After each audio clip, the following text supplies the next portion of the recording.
السلام عليكم ورحمة الله وبركاته. أولاشين هند عبد الرابلة halkan waxaan idinka soo gudbinayaa gabayaan ka tiriyay maalintii la dooranayay Maxamed Cabdullaahi Farmaajo waa 8 February. maxay ahayd tolo dhageysi wanaagsan ku soo dhawaada. waa gabay duco ah. maaligow adoonkii baryada miciinsada ma hungaysid weligii, ana maanta waxaan rabo macbuudkii uumow adan kaaga maganahay.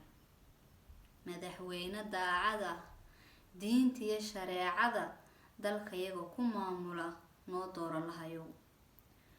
bulshadaydi daashow badahay ku daateen, waagii dilaacaba qaar baa la dilayaa, qaar kale xabsiga degay.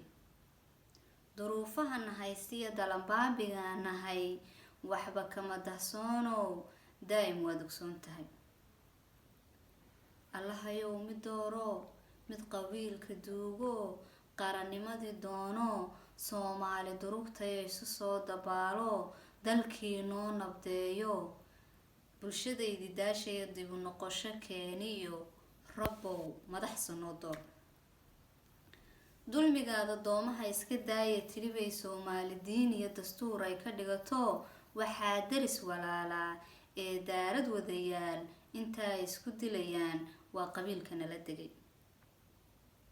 allahayow mid qabiilka duugo, qarannimadii doono, bulshadaydi daashaya dalkii noo nabdeeyo, dib u noqosho keeniyo, allow madaxsa noo door.